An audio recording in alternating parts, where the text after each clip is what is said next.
Halo teman-teman, kali ini aku akan menjelaskan salah satu subbab di matematika diskrit, yaitu automata, grammars, and language, tepatnya pada subbab sequential circuit and finite state machine. Sebelumnya, perkenalkan, nama aku Fitratul Amalia Putri dengan NIM 24050874104. Nah, teman-teman, apa sih sequential circuit itu? Sequential circuit merupakan jenis rangkaian logika di mana output tidak hanya bergantung pada input saat ini, tapi juga pada input yang sebelumnya. Yang berarti, rangkaian ini memiliki memori penyimpanan yang menyimpan status sebelumnya. Nah, apa sih bedanya dengan combinatorial circuit? Pada combinatorial circuit, output hanya bergantung pada input saat ini, sehingga tidak ada hubungannya dengan input terakhir. Sedangkan pada sequential circuit, output bergantung pada input terakhir. Yang berarti, rangkaian ini membutuhkan komponen penyimpanan informasi yang biasa disebut flip-flop. Terdapat dua jenis sequential circuit. Yang pertama yaitu synchronous sequential circuit, di mana keadaan hanya berubah pada tepi sinyal clock. Pada rangkaian ini lebih mudah dianalisis dan desainnya lebih stabil. Yang kedua yaitu asynchronous sequential circuit, di mana keadaan berubah berdasarkan input tanpa perlu sinyal clock. Rangkaian ini lebih sulit dianalisis karena rawan kondisi crash atau hazard. Contoh penerapan sequential circuit dalam kehidupan sehari-hari yang sering kita temui salah satunya yaitu pada lampu lalu lintas, di mana lampu berubah dari merah, hijau, dan kuning, yang dimana hal ini dipengaruhi oleh input atau keadaan yang sebelumnya. Nah, selanjutnya kita akan membahas mengenai FSM. FSM atau Finite State Machine merupakan suatu sistem yang digunakan untuk menggambarkan bagaimana sebuah sistem berpindah dari suatu keadaan ke keadaan yang lainnya. Setiap keadaan tersebut dihubungkan oleh suatu transisi yang terjadi ketika ada input tertentu yang diterima. Umum FSM terdiri dari beberapa komponen. Yang pertama yaitu keadaan atau state, tempat sistem berada. Misalnya keadaan lampu hijau, lampu kuning, atau lampu merah pada sebuah lampu lalu lintas. Yang kedua yaitu transisi, yaitu perpindahan dari suatu keadaan ke keadaan lain. Yang ketiga yaitu input. Itu adalah sinyal atau kondisi yang menyebabkan transisi antar keadaan. Yang terakhir yaitu output atau reaksi atau hasil dari keadaan tersebut. FSM terdiri dari dua jenis. Yang pertama yaitu Deterministic Finite State Machine atau DFSM. Untuk setiap keadaan dan input ada suatu transisi yang jelas. Yang kedua yaitu Non-Deterministic State Machine atau SDFSM. Ada lebih dari satu kemungkinan transisi untuk setiap keadaan dari input.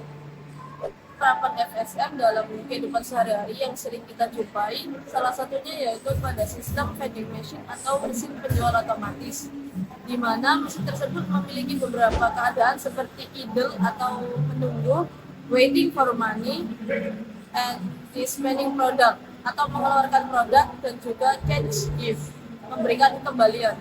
Transisi antar keadaan ini terjadi berdasarkan input, misalnya uang yang dimasukkan atau produk yang dipilih. Berikut saya sajikan salah satu permasalahan mengenai finite state machine dalam kehidupan sehari-hari, tepatnya pada pengendali lampu lalu lintas. Nah, sebuah lampu lalu lintas di persimpangan memiliki tiga keadaan, yaitu hijau, kuning, dan merah. Lampu lalu lintas ini berfungsi sesuai dengan urutan sebagai berikut, di mana hijau berarti mobil boleh jalan selama 10 detik, kuning persiapan berhenti selama 2 detik, dan merah mobil berhenti selama 10 detik.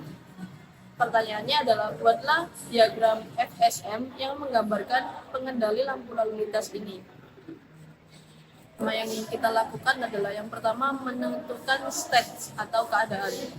S0 yang berarti lampu hijau menyala, berarti mobil jalan. S1, lampu kuning menyala, persiapan berhenti. Dan S2, lampu merah menyala, mobil berhenti. Yang kedua yaitu membuat transisi atau perpindahan dari keadaan satu ke keadaan yang lain. Dari S0 hijau ke S1 kuning setelah 10 detik. Dari S1 kuning ke S2 merah setelah 2 detik. Dan dari S2 merah ke S0 hijau setelah 10 detik. ini adalah hasil dari tabel transisi FSM, juga diagram dari permasalahan yang kita bahas tadi. Nah, permasalahan selanjutnya kita ambil dari contoh kehidupan sehari-hari, yaitu pada sistem vending machine atau mesin penjual otomatis. Soalnya yaitu sebuah vending machine menerima koin 500 dan 1000 dan hanya akan mengeluarkan barang jika jumlah koin yang dimasukkan mencapai 1.500. Jika jumlah koin kurang dari 1.500, mesin tetap menunggu koin berikutnya. Buatlah FSM untuk mesin ini. Seperti langkah yang sebelumnya, yang pertama kita harus menentukan state atau keadaan.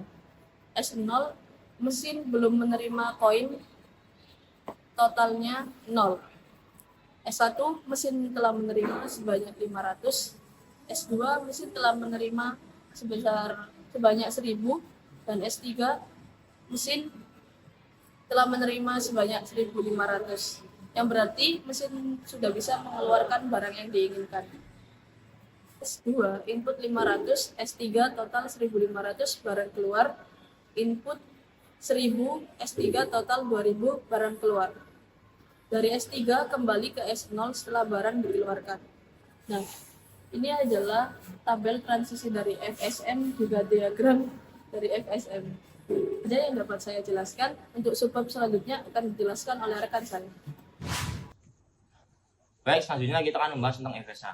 Sebelum itu, perkenalkan, nama saya Danang Fadli Ramadhani dengan 3 angka NIM terakhir 073. Nah, apa itu FSA? FSA atau Finite Automata adalah teori dasar dalam konsep komputasi dan bahasa formal untuk memodelkan mesin di berbagai sejumlah keadaan pada suatu waktu dan dapat berpindah dari keadaan satu ke keadaan lainnya sesuai dengan input yang diterimanya.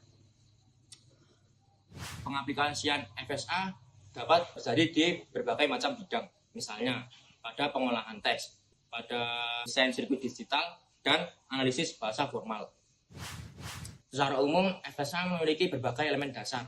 Misalnya yang pertama yaitu keadaan atau state, yang berarti status atau posisi yang dapat dicapai otomata pada suatu waktu tertentu. Yang kedua yaitu terdapat alfabet, yang berarti kumpulan simbol-simbol tertentu yang dapat diproses oleh otomata. Misalnya, otomata ingin mengurutkan urutan alfabet. Nah, simbol-simbol tertentu tersebut dapat berisi A, B, yang berarti otomata hanya dapat memproses A, huruf A, dan B saja. Selanjutnya, elemen dasar yang dipunyai oleh FSA yaitu transisi, yang berarti FSA dapat berpindah dari keadaan satu ke keadaan lainnya berdasarkan input yang diterimanya. Transisi sering digambarkan dengan diagram atau tabel. Transisi juga digunakan untuk menentukan aturan apa yang dipakai oleh otomata apabila terdapat simbol tertentu pada suatu waktu. Kemudian terdapat juga keadaan akhir atau accepting stage, yang berarti seluruh penginputan kode telah diterima otomata. Jika otomata berakhir dalam salah satu keadaan akhir, maka seluruh proses penginputan dapat diterima oleh otomata. Jika tidak, seluruh proses penginputan ditolak. Pengaplikasian FSA dapat digunakan di berbagai macam bidang, misalnya pada compiler, pengolahan bahasa alami, dan desain sirkuit digital. Pengolahan bahasa alami misalnya, FSA digunakan untuk memverifikasi atau mencocokkan pola-pola pada suatu teks, misalnya dengan pencocokan pola. Yang kemudian dalam bidang komputer, FSA sering digunakan pada compiler untuk memverifikasi kode atau sintaks yang ditulis agar sesuai dengan aturan yang ditetapkan. Kemudian FSA juga digunakan di sirkuit digital, yaitu pada sistem kontrol berbasis keadaan, yang berarti sistem yang dapat berpindah dari keadaan tertentu sesuai dengan sinyal input yang diterima. Selain itu, FSA merupakan bagian penting dalam teori bahasa formal yang mengklasifikasikan bahasa berdasarkan kompleksitas dan kemampuan komputasinya. Misalnya, bahasa yang dapat diterima oleh DFA disebut sebagai bahasa reguler, yang merupakan kelas bahasa yang sangat penting dalam ilmu komputer dan teori otomata. FSA baik itu dalam bentuk DFA maupun NFA memberikan cara yang sangat berguna dan efektif untuk memodelkan dan memecahkan masalah yang berhubungan dengan pengenalan pola, pengolahan string, dan sistem berbasis keadaan lainnya. Dengan demikian, Memahami konsep FSA adalah langkah pertama yang sangat penting dalam mempelajari dasar-dasar teori komputasi dan aplikasinya dalam ilmu komputer dan teknologi. Halo semuanya, perkenalkan nama saya Muhammad Fajar Bayaki dengan NIM akhir yaitu 093 dari kelas DEC 2024. Di sini saya akan menjelaskan materi Maddiskrit di bagian language. Ya, jadi sebelum saya mulai untuk yang ke materinya, saya hendak memberitahukan soal language atau bahasa formal sendiri adalah inti dari banyak konsep dalam teori automata dan komputasi dalam matematika diskrit. Memahami dasar-dasar bahasa dan struktur-strukturnya sangat penting dalam ilmu komputer, terutama dalam bidang pemrograman, kompilasi, dan pengkodean. Baik, lanjut untuk ke penjelasan yang pertama, yaitu tentang definisi dari language sendiri atau definisi dari bahasa formal. Sebuah bahasa formal adalah sekumpulan string atau kata yang dibentuk dari himpunan simbol tertentu yang disebut alfabet. Secara formal, bahasa formal L adalah himpunan dari string yang dibentuk dengan aturan tertentu dari sebuah alfabet sigma. Kemudian di sini ada beberapa penjelasan lagi, yaitu yang pertama, alfabet yaitu himpunan simbol yang digunakan untuk membentuk string.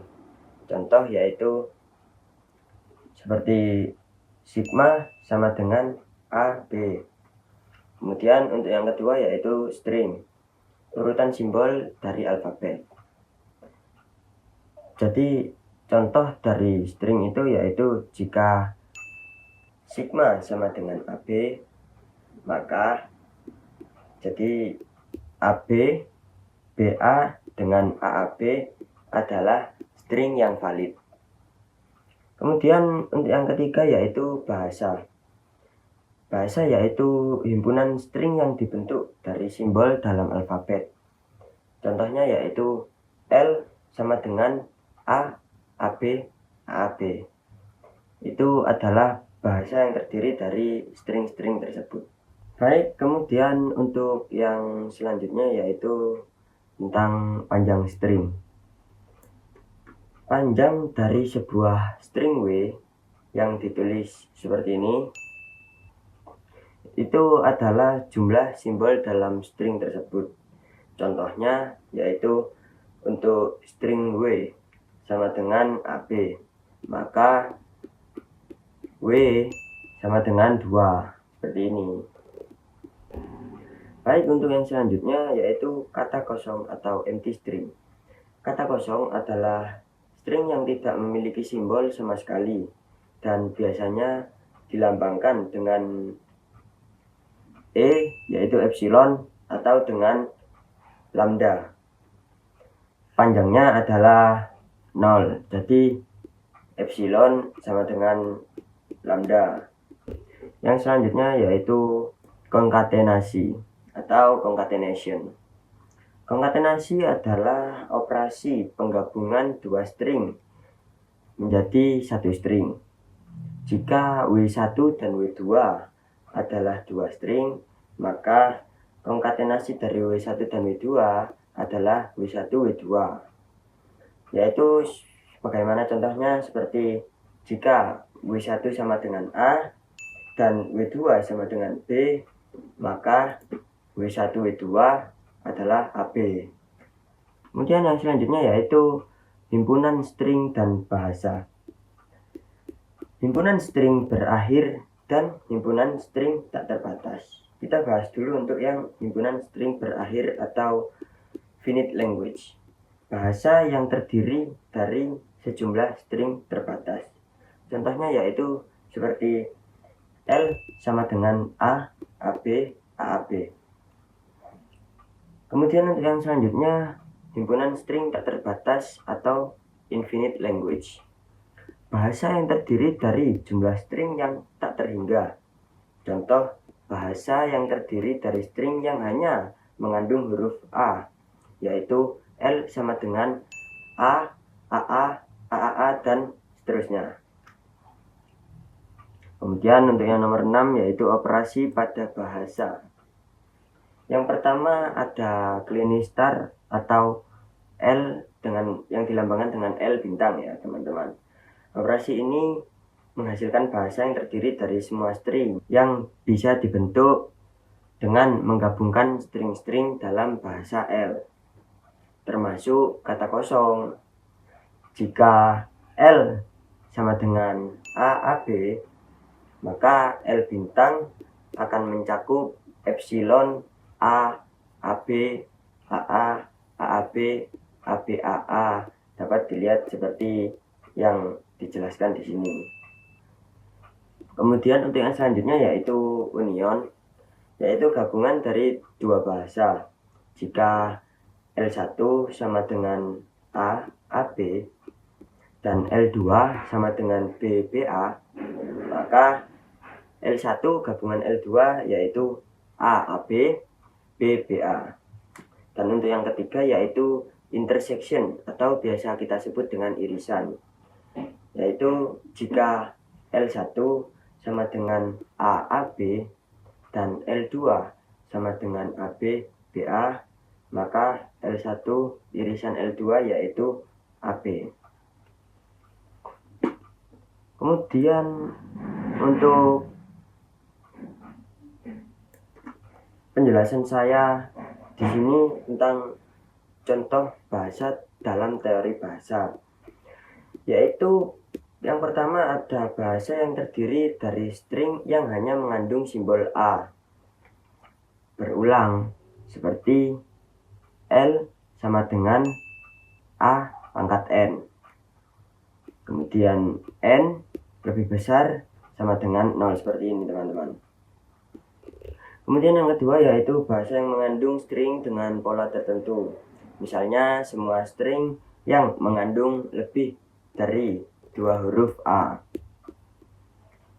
Ya, saya kira cukup untuk penjelasan saya di materi Mathdescript bagian language. Kurang lebihnya saya mohon maaf yang sebesar-besarnya. Bila ada salah kata juga saya mohon maaf. Terima kasih. Baik, sebelumnya perkenalkan nama saya Fadil Ahmad Martino dengan NIM terakhir 099. Di sini saya akan melanjutkan pembahasan rekan saya pada materi Language and Grammars. Ada beberapa hal yang perlu diketahui sebelum membahas materi kali ini. Yang pertama, memahami language, bahasa formal. Arti bahasa merujuk pada sekumpulan string, rangkaian simbol yang dibentuk dari alfabet tertentu. Yang kedua ada grammar, yang merupakan sebuah aturan untuk mendefinisikan bagaimana bahasa formal atau suatu kalimat terbentuk. Yang ketiga, memahami betapa pentingnya grammar dalam berkomunikasi. Misalnya pada kalimat the cat sat on the mat dengan the mat sat on the cat. Kedua kalimat ini memiliki 6 kata yang sama, tetapi karena penggunaan tata bahasa yang berbeda, membuat artinya juga berbeda. Disinilah peran grammar diperlukan. Grammar di matematika diskrit. Terdapat 4 komponen penting, yaitu terminals, non-terminals, production rules, dan start symbol. Terminal merupakan simbol yang membentuk string dalam artian sebenarnya, tidak bisa diturunkan menjadi simbol terminal dan non-terminal lain. Simbol terminal mencakup seperti huruf kecil alfabet dan tanda baca.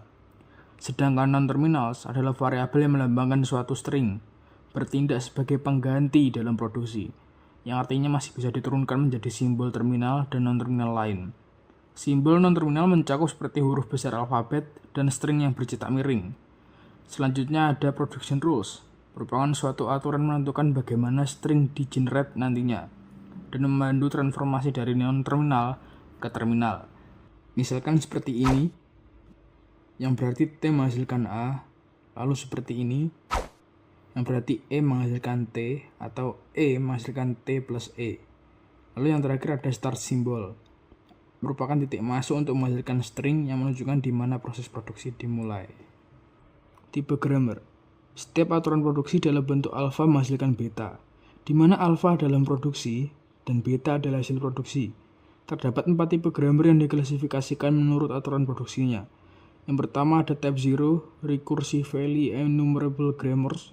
Tidak ada batasan pada aturan produksi, kecuali alpha tidak sama dengan 0. Selanjutnya ada type 1, context sensitive grammars. Panjang ruas kiri harus kurang dari sama dengan ruas kanan. Type 2, context free grammar. Ruas kiri hanya boleh terdiri dari satu variabel.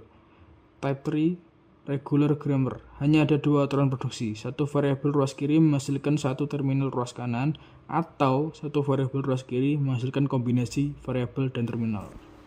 Oke, selanjutnya kita masuk ke contohnya. Untuk mengidentifikasi, kita harus memahami bahwa huruf besar adalah variabel atau non-terminal, sedangkan huruf kecil adalah terminal. Selain itu, mengeceknya harus dari tipe ketiga, karena semisal grammar masuk ke tipe 2, otomatis juga termasuk tipe 1 dan 0 juga. Bisa kita lihat, ini bukan tipe 2 dan 3, karena ruas kiri terdapat kombinasi terminal dan non-terminal. Padahal, syarat dari tipe 2 dan 3, ruas kiri hanya boleh satu variabel saja. Kita cocokkan ke tipe 1, yang syaratnya panjang ruas kiri harus kurang dari sama dengan ruas kanan. S menghasilkan A, C, A, B. Ruas kiri 1, ruas kanan 4. BC menghasilkan ACB, ruas kiri 2, ruas kanan 3. CB menghasilkan DB, ruas kiri 2, ruas kanan 2. AD menghasilkan DB, ruas kiri 2, ruas kanan 2. Bisa disimpulkan soal pertama masuk tipe 1. Tidak lupa jika masuk tipe 1 otomatis juga tipe 0. Kita lanjut ke nomor 2. Bisa kita lihat bahwa ruas kiri memiliki satu variabel saja, berarti masuk ke syarat tipe 2 dan 3. Selanjutnya kita cek ruas kanan. Terdapat XA, A, dan AX yang masih masuk ke syarat tipe 3, tetapi ada ruas kanan yang berisi ABC yang tidak memenuhi syarat tipe 3. Bisa kita simpulkan bahwa soal ini masuk ke tipe 2 yang otomatis tipe 1 dan 0 juga. Soal terakhir, soal ini masuk ke tipe 3. Bisa kita lihat ruas kiri memiliki satu variabel dan ruas kanan juga memenuhi syarat tipe 3 yang hanya kombinasi satu variabel dan satu terminal. Dan jangan lupa jika masuk tipe 3 otomatis tipe 2, 1, dan 0 juga. Pengaplikasian grammar. Context free grammar atau CFG menggunakan aturan produksi seperti yang sudah kita bahas tadi, yakni tipe 2, yang dimana ruas kiri non-terminal atau variabel dan ruas kanan adalah string dari terminals atau non-terminals. Pengaplikasian CFG biasanya digunakan di bahasa pemrograman untuk mendefinisikan sintak. Lalu ada definition of context sensitive grammar yang menggunakan aturan produksi tipe 1 yang membuatnya menjadi lebih luas yang memungkinkan hubungan lebih kompleks. Pengaplikasian CSG sendiri lebih baik dibandingkan CFG karena mampu mendeskripsikan natural language. Untuk materi selanjutnya akan dijelaskan oleh rekan saya. Selamat pagi, selamat siang, selamat malam. Perkenalkan, nama saya Ignatius Noel. Saya dari kelas TEC dengan NIM 24050874105. Saya hari ini akan mempresentasikan sub 12 dengan subbab 12.4 mengenai non-deterministic finite state automata atau yang bisa disingkat NFA. Yang pertama-tama, saya di sini akan menjelaskan secara singkat yaitu apa itu NFA. Jadi NFA itu adalah model komputasi yang digunakan untuk mengenali bahasa biasa. NFA berbeda dengan Deterministic Finite Automation atau yang bisa disingkat DFA, yang mengizinkan atau bisa melakukan beberapa transisi untuk input yang sama, yaitu memiliki beberapa komponen, yang salah satunya adalah I, yang merupakan sekumpulan simbol input yang terbatas, lalu ada S, himpunan berhingga, yang biasa di S itu artinya state, kemudian ada F, yaitu yang artinya adalah fungsi untuk keadaan berikutnya, yang memetekkan S dikali I, yang merupakan himpunan bagian dari S. Kemudian ada juga A, yaitu adalah himpunan bagian dari state sebagai state penerima. Kemudian ada sigma, yaitu merupakan keadaan suatu awal. Jadi sini ada contoh dari suatu NFA biasa seperti ini. Jadi bisa dari sini, di sini memiliki beberapa inputnya masing-masing dari A, B, C, dan A, D, F, E. Oke. Selanjutnya saya akan menjelaskan tentang bagaimana cara kerja NFA. Jadi untuk beberapa kondisi tertentu, gitu, berikutnya ada sesuatu kondisi yang dimana bisa memasukkan untuk selanjutnya gitu. Jadi untuk penerimaan suatu state itu masing-masingnya itu memiliki penghubung. Nah, penghubungnya itu namanya string. Jadi ketika string diterima, maka akan ada jalur yang mengarah ke arah state yang diterima. Lalu memiliki string null yang biasa dilambangkan lambda, artinya diterima jika keadaan awal adalah menerima gitu. Untuk string non null, urutan transisi harus mengarah ke status penerimaan. Nah, di sini ada salah satu contoh dari NFA, bisa dilihat di sini sama seperti di contoh di awal. Bedanya di sini, dia memiliki beberapa state gitu dan juga memiliki string. Jadi ketika inputnya dimasukkan, maka ini akan menjadi sigma BA.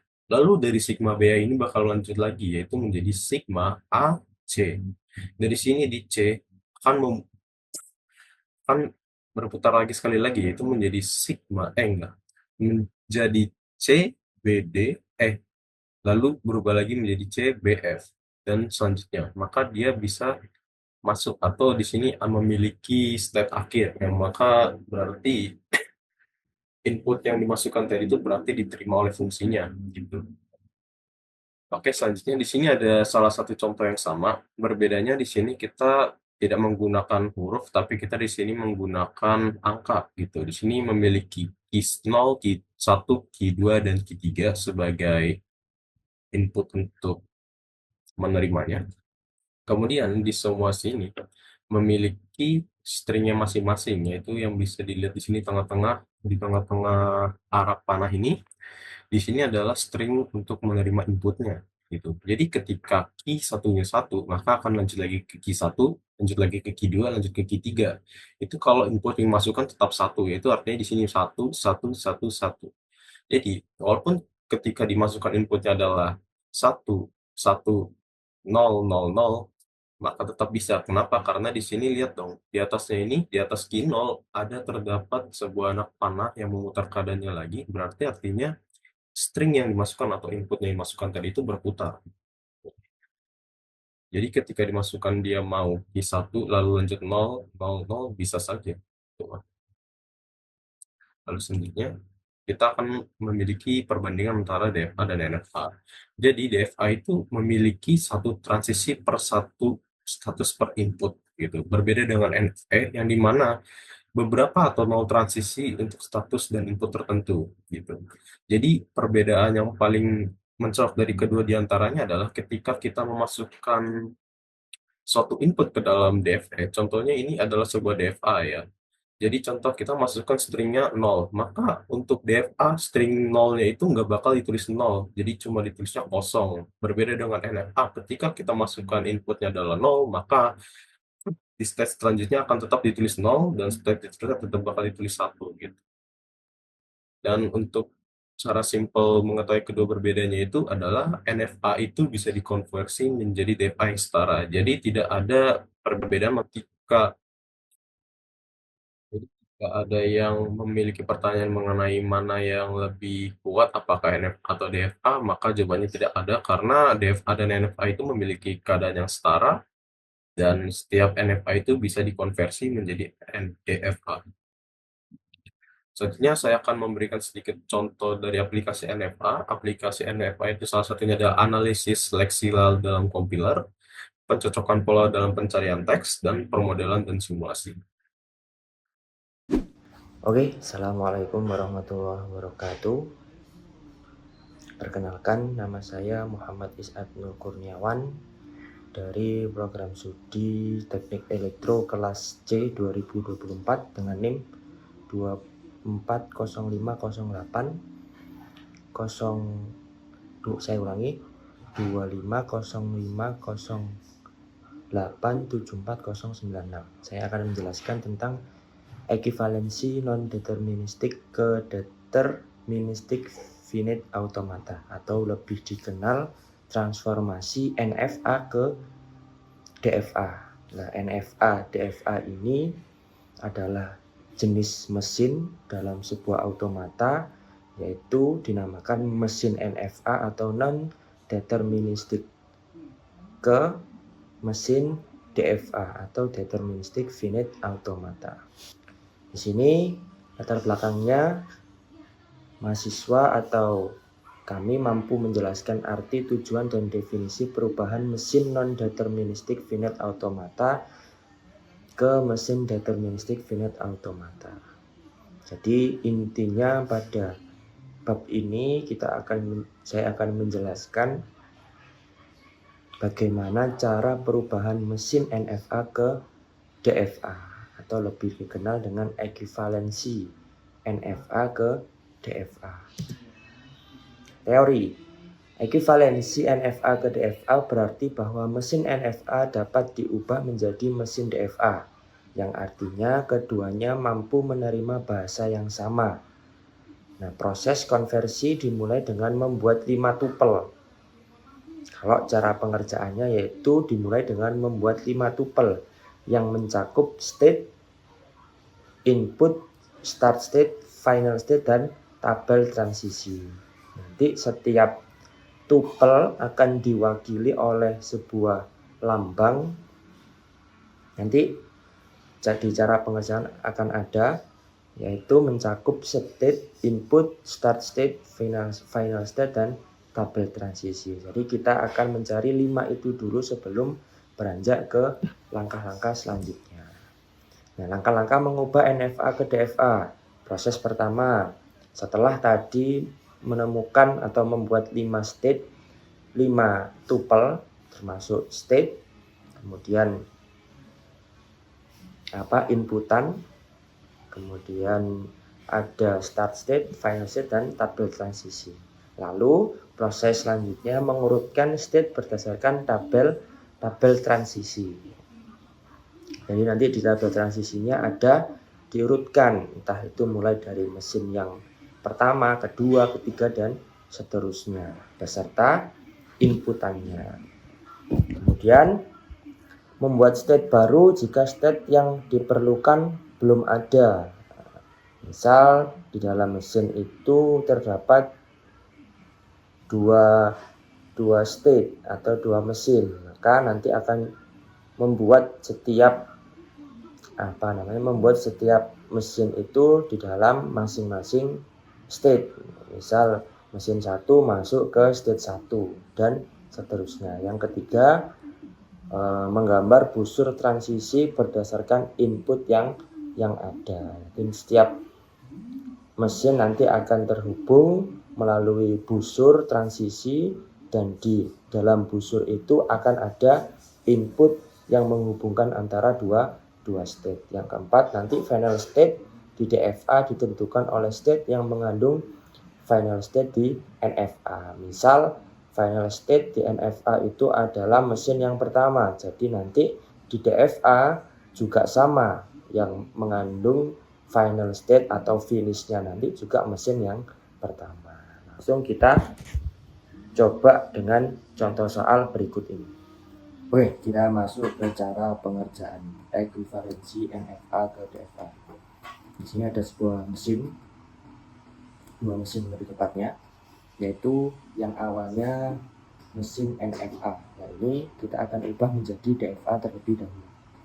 Di sini ada Q0 dan Q1. Tanda panah yang di sini, ini adalah menandakan dia start state-nya atau awal dari state.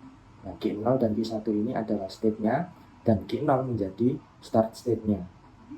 Kemudian di sini ada arah panah yang menandakan ke arah mana inputnya akan mengarah. Di sini ada tanda panah ke Q1, kemudian ada tanda loop atau kembali lagi ke Q0. Di Q1 juga ada tanda loop. Jadi alurnya kita mulai dari Q0 terlebih dahulu. Q0 ini ada tanda loopnya, berarti Q0 input 0 pada Q0, kemudian Q0 input 0 pada Q1, dan Q0 input 1 pada Q1. Kemudian yang di Q1 ini juga input 1 pada Q1 dan Q1 input 1 pada Q0. Nah, tadi alurnya yaitu kita membuat tupel terlebih dahulu, 5 tupel yang berisi state-nya, kemudian input dari state-nya, kemudian start state dan final state, serta tabel transisi. Ini soalnya kita buat tupelnya terlebih dahulu, dan state-nya ditemukan di sini, yaitu ada Q0 dan Q1. Kemudian inputannya ada dua input, yaitu 0 dan 1. Start state-nya Q0 dan final state-nya ada Q1 di sini, mempunyai dua buah lingkaran. Kemudian kita ke tabel transisinya di sini. Tabel transisinya kita mulai dari awal, yaitu start state-nya Q0. Di sini ada state di sini dan inputannya Q0 input 0 ke Q0. Nah, ini tadi kan Q0 input 0 ke Q0, kita tulis di sini Q0. Kemudian Q0 input 0 juga ke Q1. Q0 input 0 ke Q1. Jadi kita tulis di sini Q0, Q1. Kemudian lanjut Q0 input 1. Yang Q0 input 1 cuma mengarah ke Q1, maka ditulis di sini cuma Q1. Kemudian lanjut ke Q1. Q1 input 0 di sini karena tidak ada Q1 yang input 0, jadi nilainya yaitu null set atau tidak ada nilainya atau kosong. Lanjut ke Q1 input 1 masuk ke Q0 dan Q1. Setelah kita temukan tupelnya, kita tulis di sini yaitu yang pertama state-nya, awal state-nya yaitu Q0. Maka dapat kita uraikan yang Q0 ini dari tabel transisi di sini tadi. Yang Q0 ini, Q0 input 0 sama dengan Q0, Q1 atau Q0 dan Q1 seperti ini. Dan lanjut Q0 dengan inputan 1 sama dengan di sini ada yaitu hanya Q1 sama dengan Q1-nya tadi. Lanjut ke Q1-nya, kita buat nomor lagi aja, yaitu Q1. Q1 di sini jika kita input 0 sesuai dengan tabel transisinya di sini, Q1 input 0 itu adalah null set atau tidak ada nilainya, dan Q1 input 1 itu Q0 dan Q1. Jadi sama dengan yang atasnya tadi, Q1 input 0 itu menjadi null set atau tidak ada nilainya. Kemudian Q1 input 1 itu Q0 dan Q1. Oke, di sini maka dapat kita gambar tabelnya seperti, bukan tabelnya tapi diagramnya yang NFA ini, kita dapat gambar ilustrasi yang akan kita jadikan ke DFA. Maka di sini tadi start state-nya yaitu adalah Q0. Maka gambar awalnya di sini kita mulai dengan Q0.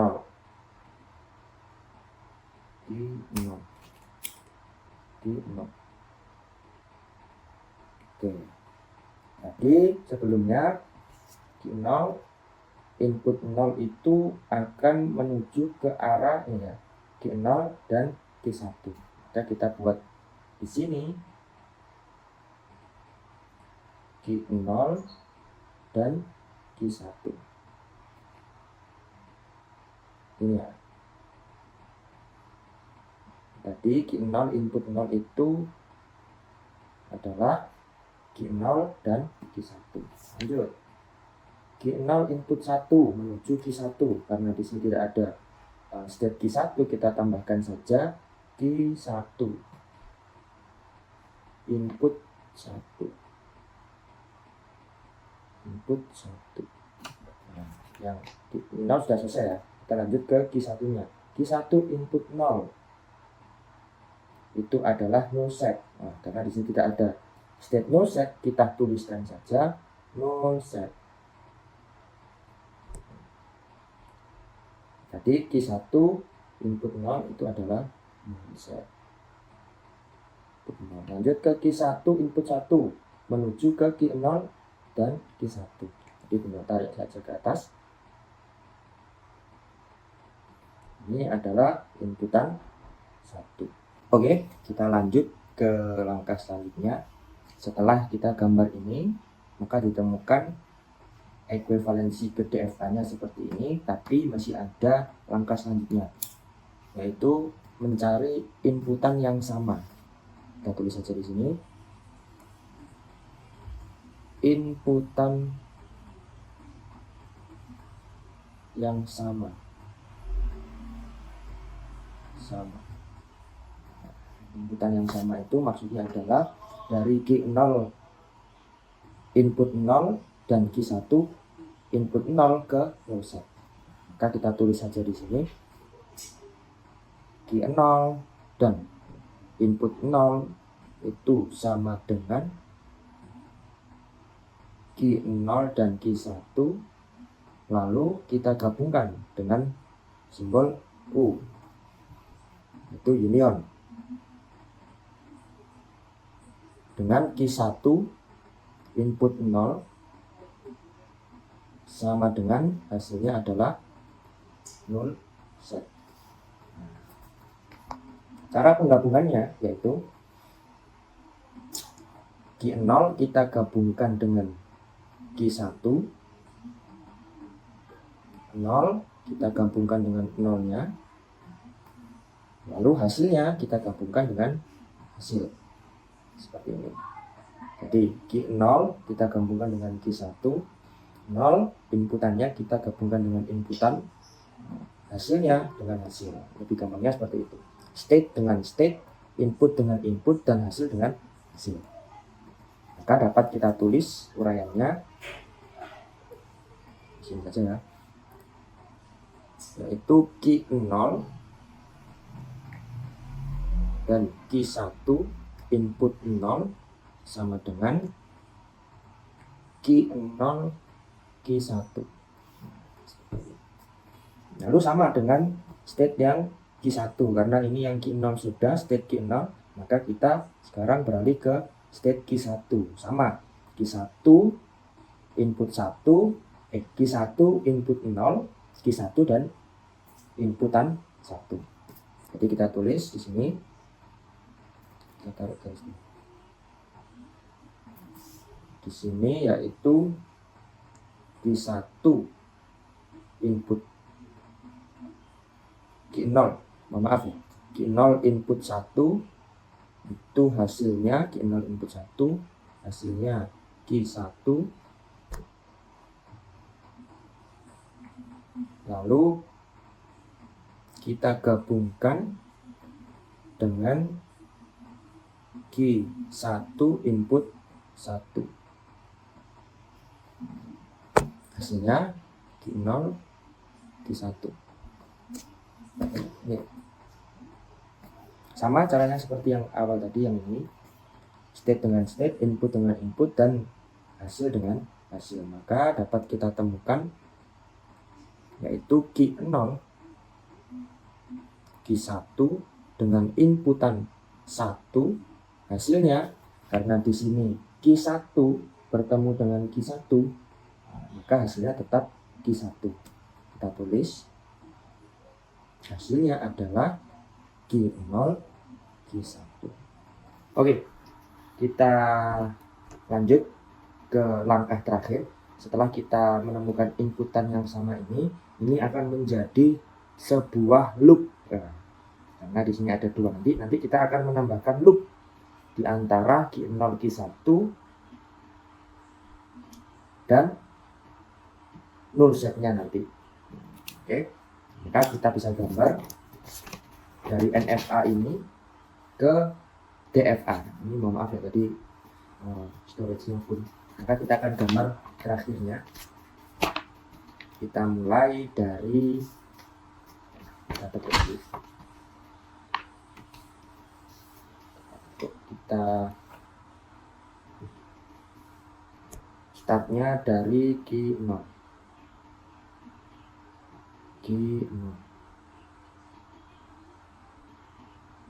Oke.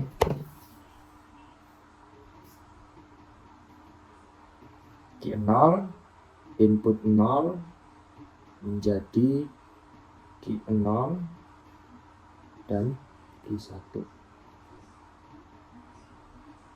Kemudian Q1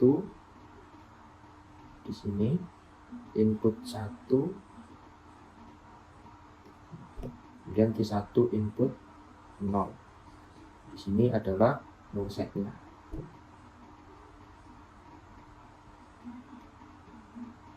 Beri input 0.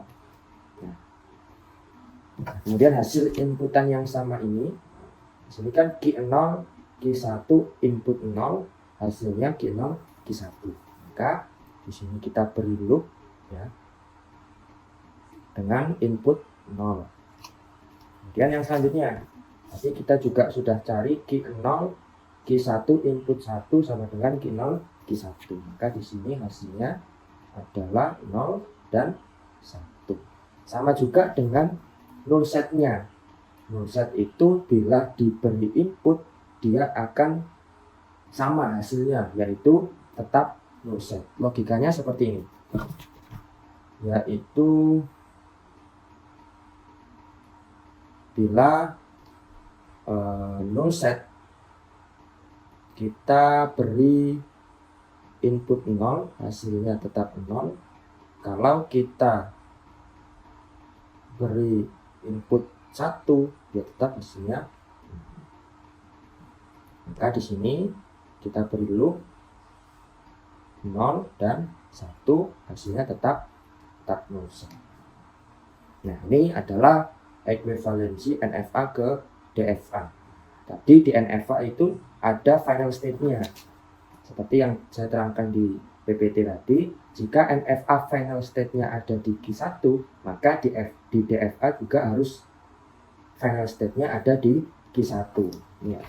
Maka final state-nya adalah semua state yang mengandung Q1. Jadi final state-nya adalah Q1 dan Q0 dan Q1. Final state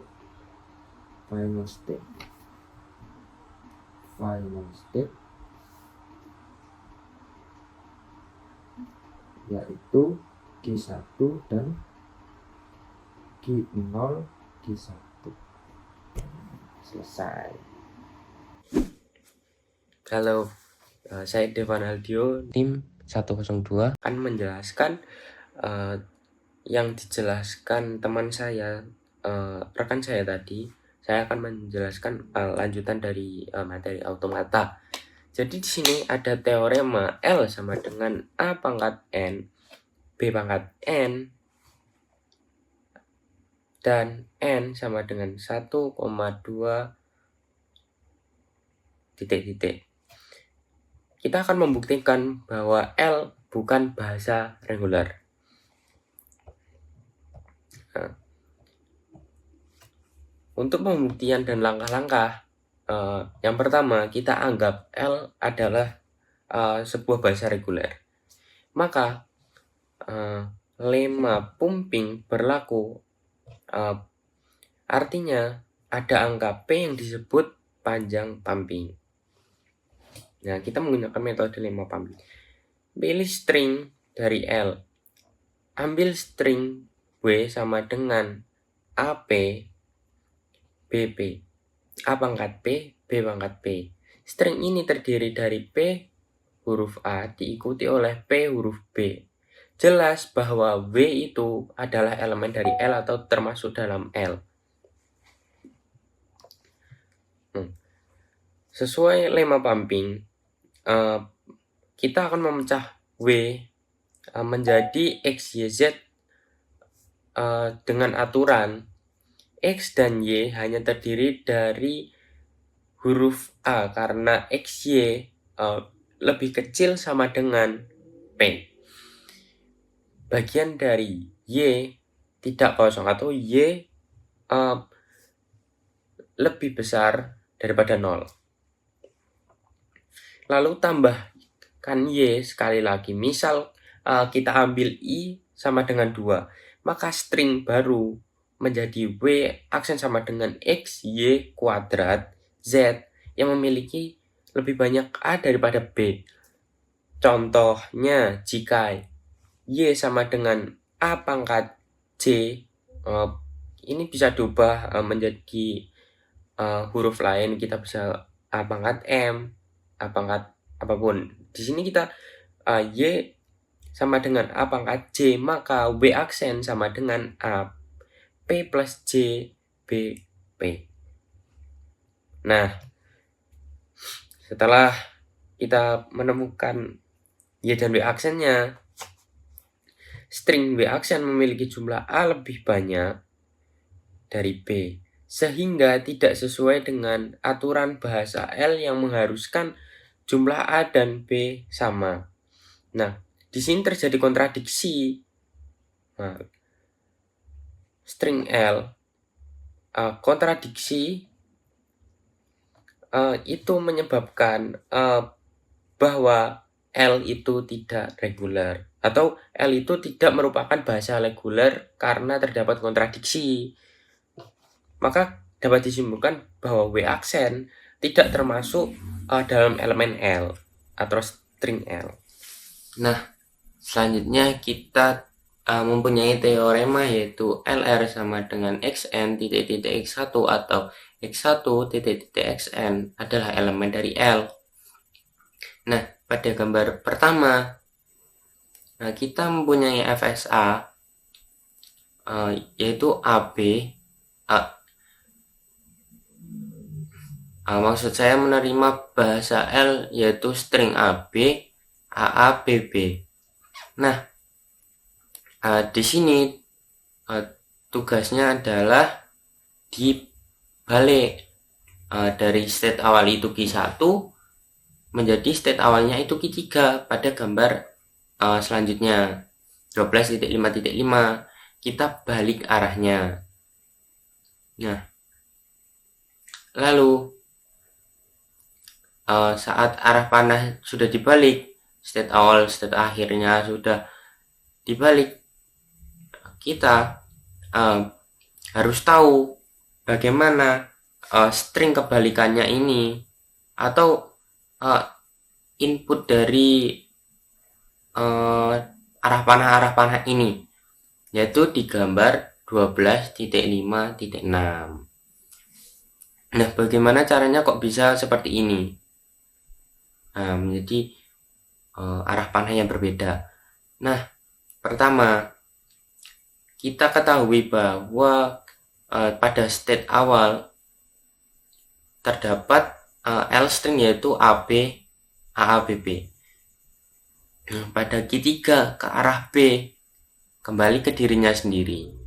Lalu ke arah A kan tidak ada, maka dituliskan 0 atau kosong. Nah, selanjutnya Q3 ke B, Q2, maka dihasilkan Q2, Q3 pada arah B. Dan pada Q2, Q3 terhadap arah A tidak ada, maka diketahui bahwa Q2, Q3 ke arah A hasilnya kosong atau himpunan kosong atau tidak ada L string. Nah, selanjutnya pada arah B, Q2 ke B, Q1. Jadi ke arah B, Q3 sampai Q1 itu Q1, Q2, Q3. Maka dituliskan lagi ke arah B. Ke arah A-nya, Q1 ke arah A, himpunan sendiri atau Q1 itu sendiri. Dan ke arah A lagi ke Q2. Dan ke arah A lagi Q3, maka dapat dituliskan Q1, Q2, Q3. Ke arah A kembali ke dirinya sendiri dan ke arah B kembali ke dirinya sendiri, yaitu himpunan Q1, Q2, Q3. Kita simak. Selanjutnya terdapat contoh. Nah, di contoh ini terdapat pengecekan bit 0 dan 1 genap. Gambar mesin DFA. Nah, di sini kita ketahui jika string itu genap, maka statusnya diterima oleh mesin. Dan jika statusnya itu satu genap, satu ganjil, maka statusnya akan ditolak oleh mesin. Tapi kita coba dahulu. Ya, pada string pertama 0011. Nah, kita ketahui bahwa state awal key 0 dan state akhir, nah key 0, key 1, key 3, key 2, key 0. Maka kembali lagi ke key 0. Jadi key 0 itu state awal dan state akhirnya juga key 0. Nah, pada string 0011 kita ketahui bahwa key 0 terhadap 0 key 2, terhadap 0 lagi key 0, terhadap 1 key 1, terhadap 1 key 0. Nah, ini kan state awal kembali ke state akhir kan. Jadi ini diterima oleh mesin. Nah, kita coba lagi yang ditolak. Tapi kita coba dahulu. Kita coba yang 01010. Nah, pada string 0 key 0 ke key 2, lalu ke key 0, lalu ke key 3, lalu ke key 1, lalu ke key 0,